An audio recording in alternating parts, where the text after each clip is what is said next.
आज 1 मार्च 2023 का दिन है। तो ये जैसे मार्च का महीना है, ये बड़ा नाजुक टाइम होता है, ख़ासकर नींबू की बागवानी के लिए। अभी जैसे जैसे गर्मी बढ़ेगी तो कीट पतंगे पैदा होंगे हर तरह के। अभी आप देखो, ये पौधे कितना अच्छा फुटाव कर रहे हैं सारे। ये जहाँ जहाँ फुटाव है वहाँ वहाँ फ्लावरिंग है। ये छोटे हरे नींबू हैं। ये सारे प्लांट पूरे ग्रोथ पे इस टाइम चले हुए हैं। तो साथियों, क्या होता है, जो छोटा नींबू है उसका छिलका भी बड़ा नरम होता है, और ये जो हमारे पत्ते हैं ये भी बहुत कोमल है। तो जो कीट पतंगे होते हैं उनका ये टारगेट होता है।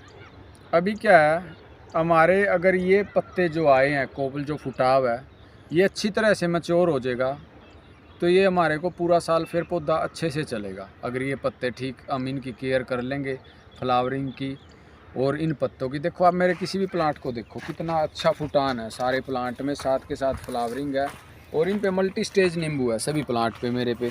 आप ये देखो कितने मोटे मोटे हरे नींबू हैं। ये बिल्कुल पौधे 12 मासी में कन्वर्ट हैं, और मतलब इनका कितना हरापन है, नहीं पीले हो जाते हैं।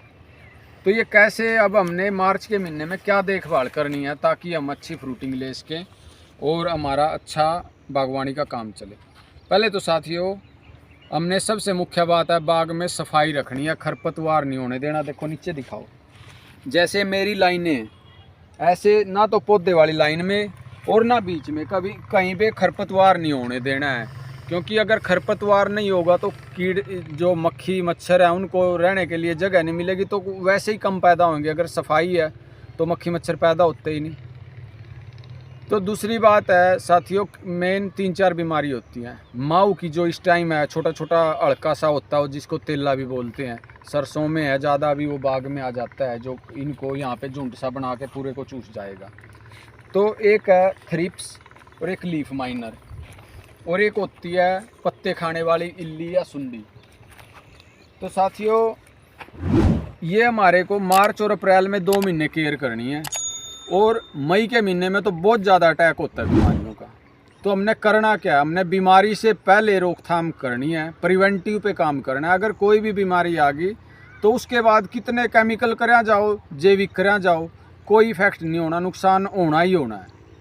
तो हमने क्या करना है साथियों, देखो जो थ्रिप्स होता है उसमें वो मच्छर टाइप होता है, और वो पत्तों का क्लोरोफिल चूसता है, हरापन चूस लेता है, और पौधे की ग्रोथ कम हो जाती है।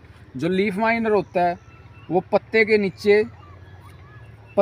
नीचे वो जो भी है, ये इस जैसे देखो, इस पत्ते के नीचे वो छोटा सा कीड़ा होता है, और वो इसके अंदर सुरंग बना के उसमें अंडे दे देता है, और वहीं से लार्वा पैदा होकर वो पत्ते को खाता रहता है। तो पत्ते को डैमेज कर दिया तो पौधे का तो भोजन का सिस्टम टूट गया। अगर ज़्यादा लीफ माइनर की समस्या हो जाए तो वो कैंकर में भी बदल जाती है धीरे धीरे। और अगर हमने इन 2 महीनों में कंट्रोल नहीं किया तो मई के महीने में इस बीमारी को रोकना इम्पॉसिबल हो जाएगा। तो साथ ही एक तो सफाई का ध्यान रखना, हमने बाग में कबाड़ नहीं होने देना, किसी प्रकार की बागवानी हो।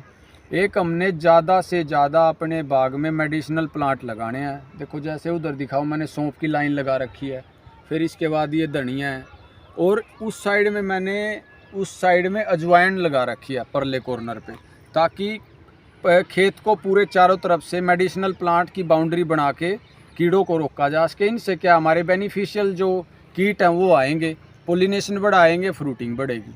ठीक है। तो फिर आ जाती है दवाई की बात। तो हमने क्या करना है, इसमें अभी मार्च के महीने में लगातार 10 दिन के गैप पे स्प्रे करना है। आज हमने अगर लस्सी वाले कीटनाशक का स्प्रे कर दिया तो 10 दिन के बाद नीम ऑयल का स्प्रे करो। नीम ऑयल अच्छे वाला लेना है, 10,000 ppm का, 1 ग्राम डोज, 1 ml डोज पर लीटर में यूज करनी है।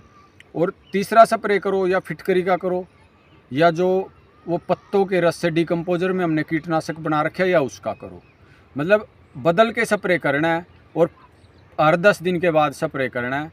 अगर हमने मान लो मार्च और अप्रैल के महीने में पौधों को अच्छे से बचा लिया और पौधे में ताकत है, इम्यूनिटी सिस्टम इसका बढ़िया हो गया, तो मई के महीने में पौधे पे फिर लीफ माइनर का अटैक ये सहन कर लेगा।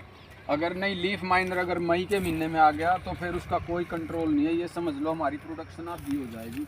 अभी ये देखो आप, इस पौधे पे कितना ज़बरदस्त फुटान है, कितनी फ्लावरिंग है, और हर स्टेज का इस पे नींबू है। तो ये साथियों हमने इसको मेंटेन करके रखना है और साफ़ सफाई का ध्यान रखना है। और रही बात, अभी कहते हैं जैसे भाई कोई केमिकल इसलिए नहीं करना साथियों, हम शहद का स्प्रे कर रहे हैं, भाई जो हमारे मित्र कीट हैं वो आ जाएं, मधुमक्खियाँ आ जाएं। अगर हमने अभी कोई हल्की फुल्की बीमारी दिखे या पहले केमिकल का स्प्रे कर दिया तो सब कुछ भाग जाएंगे कीट वो, और हमारा यहाँ पे सारा उससे पोलिनेशन कम हो जाएगा और उससे हमारी प्रोडक्शन आधी हो जाएगी। ये होगी दवाइयों की बात। अगर फिर कोई साथी थोड़ी मेहनत कर सकता है तो ये मैंने जैसे मेरे पूरे बाग में यहाँ से दिखा हुआ ट्रैप लगा रखे हैं। अभी तक मैं मार्च के महीने में सिर्फ इन ट्रैप के सहारे पे ही सारा काम निकाल दूंगा।